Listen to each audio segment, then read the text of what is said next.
Ahora vamos con el manifiesto por un nuevo teatro de Pasolini. El teatro que esperáis, incluso el más absolutamente nuevo, no podrá ser nunca el teatro que esperáis. De hecho, si esperáis un nuevo teatro, lo esperáis necesariamente en el ámbito de las ideas que ya tenéis. Además, lo que esperáis, de algún modo, ya está ahí. No hay nadie entre vosotros que ante un texto o un espectáculo pueda resistir la tentación de decir esto es teatro, o al contrario, esto no es teatro. Pero las novedades, incluso las absolutas, como bien sabéis, no son nunca ideales, sino siempre concretas. Por tanto, su verdad y su necesidad son mezquinas, fastidiosas y decepcionantes, o no se reconocen o se discuten, remitiéndolas a las viejas costumbres. Hoy entonces todos esperáis un teatro nuevo, pero ya tenéis todos en la cabeza una idea de él, nacida en el regazo del viejo teatro. Si estas notas que están escritas bajo forma manifiesto es para que lo nuevo que expresan se presente declarada e incluso autoritariamente como tal. En todo este manifiesto, Brecht jamás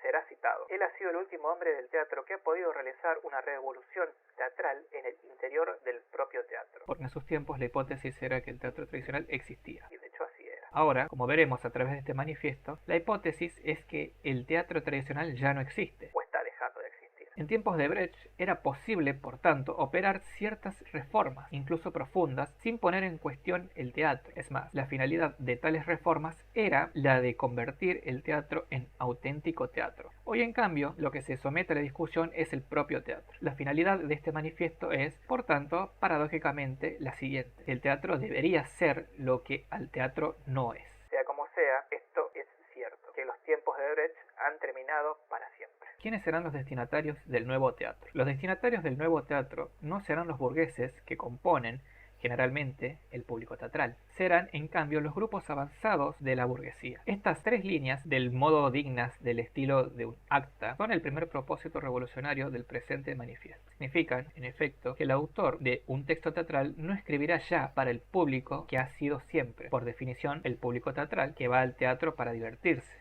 y que a veces se escandaliza. Los destinatarios del nuevo teatro no se divertirán ni se escandalizarán ante el nuevo teatro, ya que al pertenecer a los grupos avanzados de la burguesía son en todo semejantes al autor de los textos. A una señora que frecuente los teatros de la ciudad y no se pierda jamás los principales estrenos de Strehler, Visconti o Zeffirelli, se le aconseja calurosamente que no asista a las representaciones del nuevo teatro, o si se presenta con su simbólico, patético abrigo de bisón, se encontrará en la entrada con un cartel explicando que las señoras con abrigo de bisón deberán pagar su entrada 30 veces por encima del precio normal, que será bajísimo. En dicho cartel, por el contrario, estará escrito que los fascistas, con tal de que sean menores de 25 años, podrán entrar gratis, y además podrá leerse luego que no se aplauda. Los silbidos y demás muestras de desaprobación serán por supuesto admitidos, pero en lugar de eventuales aplausos se pedirá al espectador esa confianza casi mística en la democracia que consiste un diálogo, del todo desinteresado e idealista, sobre los problemas planteados o debatidos en el texto. Por grupos avanzados de la burguesía entendemos los pocos miles de intelectuales de cada ciudad, cuyo interés cultural sea quizás ingenuo, provinciano, pero no deja de ser real. Objetivamente, están construidos en su mayor parte por los que se definen como progresistas de izquierda, incluidos los católicos que se proponen constituir en Italia una nueva izquierda. La minoría de estos grupos está formada por las élites supervivientes del laicismo liberal y por los radicales. Naturalmente, este desglose es, y quiere serlo, esquemático y terrorista. El nuevo teatro no es entonces ni un teatro académico, ni un teatro de vanguardia. No solamente no se inscribe en ninguna tradición, sino que ni siquiera la constata, simplemente la ignora y la supera de una vez por todas. El teatro de palabra. El nuevo teatro quiere definirse, aunque sea de modo banal y en un estilo de acta, como teatro de palabra. Su incompatibilidad tanto con el teatro tradicional como con todo tipo de contestación al teatro tradicional se contiene, por tanto, en esta autodefinición. No oculta que se remite explícitamente al teatro de la democracia ateniense, saltándose completamente toda la tradición reciente del teatro de la burguesía, por no decir la entera tradición moderna del teatro renacentista y de Shakespeare. Venid a presenciar las representaciones del teatro de palabra, más con la idea de escuchar que de ver. Restricciones necesarias para comprender mejor las palabras que vais a oír y, por tanto, las ideas que son los personajes reales de este teatro. ¿A qué se opone el teatro de palabra? Todo el teatro existente puede dividirse en dos tipos. Estos dos tipos de teatro pueden definirse, según una terminología, sería de diferentes maneras. Por ejemplo, teatro tradicional y teatro de vanguardia, teatro burgués y teatro antiburgués, teatro oficial y teatro de contestación, teatro académico y teatro underground, etc. Pero a estas definiciones serias nosotros preferimos dos definiciones más vivas. A, teatro de la charla, aceptando, por tanto, la brillante definición de Moravia, y B, teatro del gesto o del grito. Para que nos entendamos enseguida, el teatro de la charla es aquel teatro en que la charla precisamente sustituye a la palabra. Por ejemplo, en lugar de decir sin humor, sin sentido del ridículo y sin buena educación, quisiera morir, se dice amargamente buenas noches. El teatro del gesto o del grito es aquel teatro en el que la palabra ha sido completamente desacralizada, o mejor aún, destruida, a favor de la presencia física pura. El nuevo teatro entonces se define de palabra, por oponerse primero al teatro de la charla, que implica una reconstitución ambiental y una estructura espectacular naturalista sin las cuales a los acontecimientos, homicidios, hurtos, bailes, besos, abrazos, serían irrepresentables. B. Decir buenas noches en lugar de quisiera morir no tendría sentido porque faltarían las atmósferas de la realidad cotidiana. Segundo, por oponerse al teatro del gesto o del grito, que contesta el primero destruyendo sus estructuras naturalistas y desconsagrando sus textos, pero del que no pueden abolir el dato fundamental, o sea, la acción escénica, que él lleva, por el contrario, a la exaltación. De esta doble oposición emana una de las características fundamentales del teatro de palabra, es decir, como en el teatro ateniense, la falta de acción escénica implica naturalmente la desaparición casi total de la puesta en escena. Luces, escenografía, vestuario, etc. Todo esto quedará reducido a lo indispensable, ya que como veremos, nuestro nuevo teatro no podrá dejar de seguir siendo una forma, aunque jamás experimentada, de rito, y, por tanto, un encenderse o apagarse de luces para indicar el comienzo o el final de la representación no podrá dejar de subsistir. Tanto el teatro de la charla como el teatro del gesto del grito son dos productos de la misma civilización burguesa. Ambos tienen en común el odio a la palabra. El primero es un ritual en el que la burguesía se refleja más o menos idealizándose, de todos modos reconociéndose siempre. El segundo es un ritual en el que la burguesía, restableciendo a través de su propia cultura antiburguesa la pureza de un teatro religioso, por una parte se reconoce como productora del mismo por razones culturales, por otra saborea el placer de la provocación, de la condena o del escándalo, mediante el cual finalmente no consigue más que la confirmación de sus propias convicciones. El teatro del gesto o del grito, es entonces el producto de una anticultura burguesa, que se sitúa en la polémica de la burguesía, utilizando contra ella el mismo proceso destructivo, cruel y disociado que fue empleado, uniendo la locura a la práctica, por Hitler en los campos de concentración y de exterminio. Si ambos teatros, tanto el teatro del gesto y del grito como nuestro teatro de palabra, son productos de los grupos culturales antiburgueses de la burguesía, ¿en qué difieren exactamente? De hecho,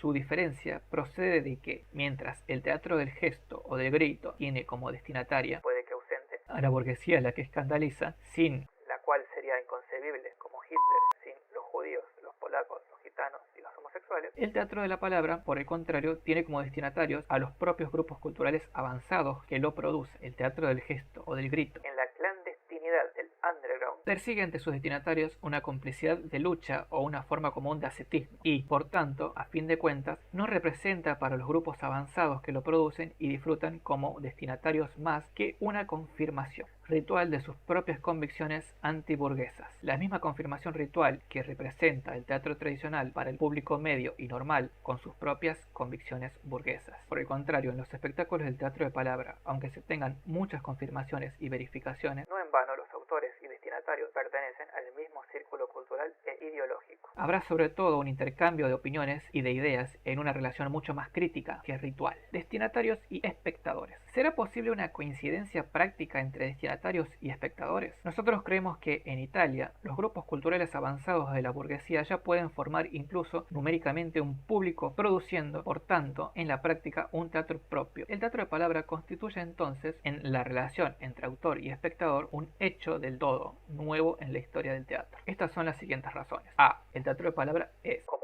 hemos visto, un teatro posibilitado, solicitado y disfrutado en el círculo estrechamente cultural de los grupos avanzados de la burguesía. B. Representa, en consecuencia, el único camino para el renacimiento del teatro en un país donde la burguesía es incapaz de producir un teatro que no sea provinciano y académico, donde la clase obrera es absolutamente ajena a este problema y, por tanto, sus posibilidades posibilidades de producir en su propio ámbito un teatro son meramente teóricas y retóricas, como demuestran todos los intentos de teatro popular que han tratado de alcanzar directamente a la clase obrera. El teatro de palabra, que, como hemos visto, elimina toda relación posible con la burguesía y se dirige solo a grupos culturales avanzados, es el único que puede llegar no por determinación o por retórica, sino de un modo realista a la clase obrera, ya que ésta se halla de hecho unida por una relación directa con los intelectuales avanzados. Esta es una noción tradicional e ineliminable de la ideología marxista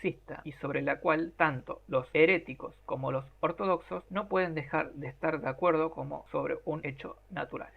No me malinterpretéis, no se trata de evocar aquí un obrerismo dogmático, estalinista o logliatiano, o en cualquier caso conformista. Lo que se evoca aquí es más bien la gran ilusión de Mayakovsky, de Esenin y de aquellos otros conmovedores y grandes jóvenes que actuaron con ellos en aquella época. A ellos dedicamos idealmente nuestro nuevo teatro. Nada de obrerismo oficial. Por tanto, aunque el teatro de palabra acudiera con sus textos sin decorado, trajes, musiquita ni mímica a las fábricas y a los círculos culturales comunistas, puede que a las grandes salas con las banderas rojas del 45. Leed los apartados 15 y 16 como los fundamentales de este manifiesto. El teatro de palabra, que se va definiendo a lo largo de este manifiesto, es en consecuencia también una tarea práctica. No se excluye que el teatro de palabra experimente también con espectáculos explícitamente dedicados a destinatarios obreros, pero sería precisamente de forma experimental, ya que la única manera de implicar presencia obrera en este teatro es la indicada en el punto C del apartado 15. Los programas de teatro de palabra constituidos en una tarea o iniciativa no tendrán por tanto un ritmo normal. No habrá preestrenos, estrenos y funciones. Se prepararán 2 o 3 representaciones a la vez y se dará simultáneamente en la sede propia del teatro y en aquellos lugares, fábricas, escuelas, círculos culturales, donde los grupos culturales avanzados a los que se dirige el teatro de palabra tienen su sede. Paréntesis lingüístico, la lengua. ¿Qué lengua hablan estos grupos culturales avanzados de la burguesía? Hablan, como ahora casi toda la burguesía, el italiano, es decir, una lengua convencional, pero cuyo carácter convencional no se ha constituido espontáneamente mediante una acumulación natural de tópicos fonológicos, o incluso por tradición histórica, política, burocrática, militar, escolástica y científica, además de la tradición literaria. La naturaleza convencional del italiano fue establecida en un momento dado abstracto, digamos en 1870, y fue impuesta desde arriba, primero por la escuela, en un terreno exclusivamente literario y en menor grado diplomático, luego por los piamonteses y la primera burguesía del Risorgimento en el terreno del Estado. Desde el punto de vista de la lengua escrita, una imposición autoritaria de esta clase podría, pese a todo, aparecer como inevitable, aunque artificial y puramente práctica. De hecho, es indudable que la homologación del italiano escrito se ha efectuado en toda la nación, geográfica y socialmente. En cambio, para el italiano oral, la aceptación de la imposición nacionalista y de la necesidad práctica se ha revelado simplemente imposible. Por otra parte, nadie puede pertenecer insensible a la ridiculez de la pretensión de que una lengua exclusivamente literaria se imponga a través de normas fonéticas artificiales y sabias a un pueblo de analfabetos. En 1870 los analfabetos representaban más del 90% de la población. Sigue en pie, no obstante, el hecho de que todos los italianos escriben hoy, sea cual fuere su situación geográfica o su nivel social en la escala nacional, una frase de igual manera, aunque la pronuncien distinto. Paréntesis lingüístico, caracteres convencionales de la lengua oral y de la dicción teatral. El teatro tradicional ha aceptado el carácter convencional del italiano hablado, carácter fijado, por decirlo así, por edicto. Por consiguiente, ha aceptado un italiano que no existe.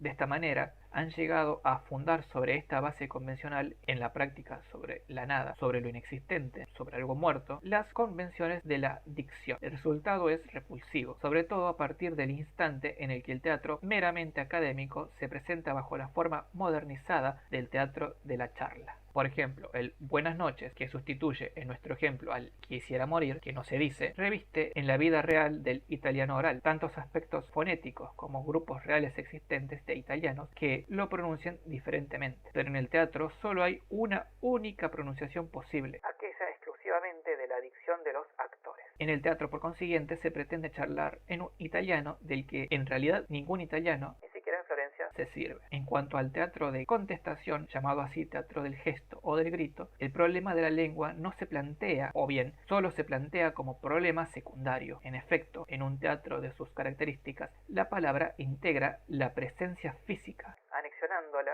Por otra parte, generalmente cumple esta función a través de una mera y simple falsificación desacralizadora. Tiende, pues, a imitar el gesto, a ser, en consecuencia, pregramatical, hasta llegar a ser propiamente hablando, interjectiva, gemido. Los dos tipos de actor que existen. ¿Qué es el teatro? El teatro es el teatro. Esta es hoy en día la respuesta general. El teatro se entiende entonces hoy en día como algo, o mejor, algo diferente, que puede explicarse solo por sí mismo y puede ser intuido solo de forma carismática. El actor es la primera víctima de esta especie de misticismo teatral que a menudo lo convierte en un personaje ignorante, presuntuoso y ridículo. Pero, como hemos visto, el teatro de hoy es de dos tipos, el teatro burgués y el teatro burgués antiburgués. De dos tipos son, por lo tanto, también los actores. Observemos primero los actores del teatro burgués. El teatro burgués halla su justificación, no como texto, sino como espectáculo, en la vida de sociedad. Es un lujo de la gente bien y rica que posee también el privilegio de la cultura. Ahora, un teatro semejante está en crisis y se ve por ello obligado a tomar consecuencias de su condición,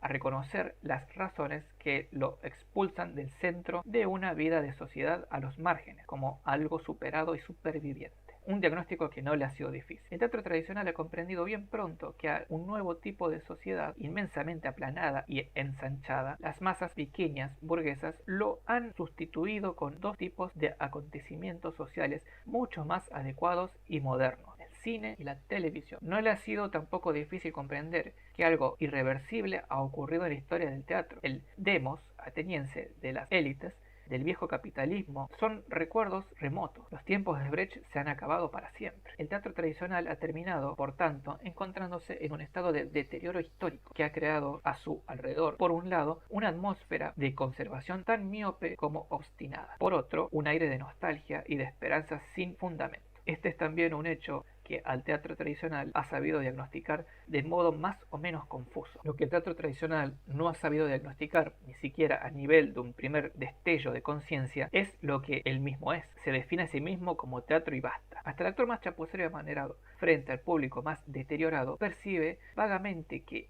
ya no participa en un acontecimiento social, triunfante y del todo justificado, y explica, por tanto, su presencia y su servicio, tan poco solicitado, como un acto místico, una misa teatral, en la que el teatro aparece bajo una luz tan resplandeciente que acaba por cegar, ya que, como todos los falsos sentimientos, produce una conciencia intransigente, demagógica y casi terrorista de su propia verdad. Veamos ahora el segundo tipo de actor, el del teatro antiburgués, del gesto o del grito. Como ya hemos visto, este teatro tiene las características siguientes. Se dirige a destinatarios burgueses cultos, implicándolos en su propia protesta antiburguesa, desaforada y ambigua. Busca las sedes en las que ofrecer sus espectáculos fuera de las sedes oficiales. Rechaza la palabra y, por tanto, las lenguas de las clases dirigentes nacionales a favor de una palabra contrahecha y diabólica, o de puro y simple gesto, provocatoria, escandalosa, incomprensible, obscena, ritual. ¿Cuál es la razón de todo esto? Es un diagnóstico inexacto, pero igualmente eficaz, de aquello en que se ha convertido, o simplemente es el teatro. Es decir, el teatro es el teatro una vez más. Pero mientras que para el teatro burgués esta no es más que una tautología que implica un misticismo ridículo y fatuo, para el teatro antiburgués esta es la auténtica y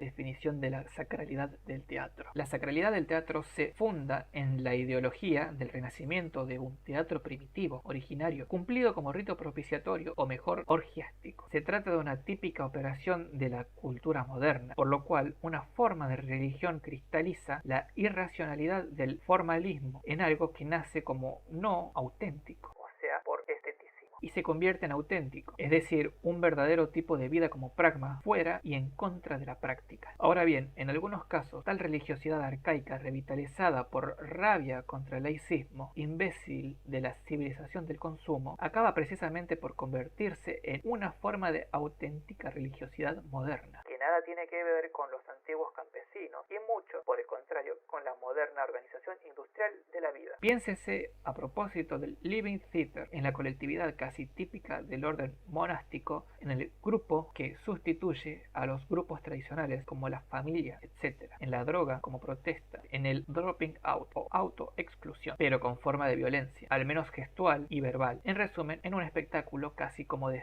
sedición o, como suele decirse ahora, de guerrilla. Pero en la mayoría de los casos, tal concepción del teatro termina siendo la misma tautología del teatro burgués, observándose a las mismas reglas inevitables. La religión, entonces, de forma de vida que se realiza en el teatro, pasa a convertirse simplemente en la religión del teatro. Y este tópico cultural, este esteticismo de segundo orden, convierte al actor anulado, drogado o en algo tan ridículo como el actor integrado del traje cruzado que trabaja también en televisión, el actor del teatro de palabra. Será por tanto necesario que el actor del teatro de palabra, en cuanto actor cambie de naturaleza, ya no tendrá que sentirse físicamente portador de un verbo que trascienda la cultura en una idea sacral del teatro. Tendrá que ser simplemente un hombre de cultura. Ya no tendrá entonces que fundar su habilidad en un atractivo personal del teatro burgués o en una especie de fuerza histérica o mesiánica del teatro antiburgués, explotando demagógicamente el deseo del espectáculo del espectador teatro burgués o engañando al espectador mediante la imposición implícita de hacerle participar en un rito sacral teatro antiburgués. Tendrá más bien que fundar su habilidad en su capacidad para comprender realmente el texto y no ser, por tanto, intérprete en cuanto portador de un mensaje, el teatro, que trasciende al texto, sino vehículo viviente del propio texto. Tendrá que hacerse transparente sobre el pensamiento y será mejor actor cuando más, al oírle decir el texto, el espectador comprenda lo que él ha comprendido. El rito teatral. El teatro es en todos modos y en cualquier caso, en todo tiempo y lugar, un rito. Desde una perspectiva semiológica, el teatro es un sistema de signos cuyos signos, no simbólicos, sino icónicos, son los mismos signos de la realidad. El teatro representa un cuerpo mediante el cuerpo, un objeto mediante un objeto, una acción mediante una acción. Naturalmente, el sistema de signos del teatro tiene sus códigos particulares, a nivel estético, pero a nivel puramente semiológico no se diferencia, como en el cine, del sistema de signos de la realidad. El arquetipo semiológico del teatro es entonces el espectáculo que se desarrolla cada día ante nuestros ojos y al alcance de nuestros oídos, por la calle, en casa, en los lugares de encuentro público, etc. En este sentido, la realidad social es una representación que no está del todo, falla de la conciencia de serlo y tiene de todos modos sus códigos, reglas de buena educación, de comportamiento, técnicas corporales, etc. En una palabra, no está del todo falta de conciencia de su propia ritualidad. El rito arquetipo del teatro es, por tanto, un rito natural. Desde el punto de vista ideal, el primer teatro que se diferencia del teatro de la vida, es decir, de carácter religioso, cronológicamente, este nacimiento del teatro como misterio no se puede fechar, pero se repite en todas las situaciones históricas, o mejor prehistóricas, análogas, en las edades oscuras o medioevo. El primer rito del teatro como propiciación, conjuro, misterio, orgía, danza mágica, etc., es, por tanto, un rito religioso. La democracia ateniense ha inventado el teatro más grande del mundo, en verso, instituyéndolo como rito político. La burguesía, junto con su primera revolución, la revolución protestante, ha creado en cambio un nuevo tipo de teatro, cuya historia comienza quizás con el teatro del arte, pero ciertamente con el teatro isabelino y el teatro del siglo de oro español, y llega hasta nosotros. En el teatro inventado por la burguesía, enseguida realista, icónico, de aventura,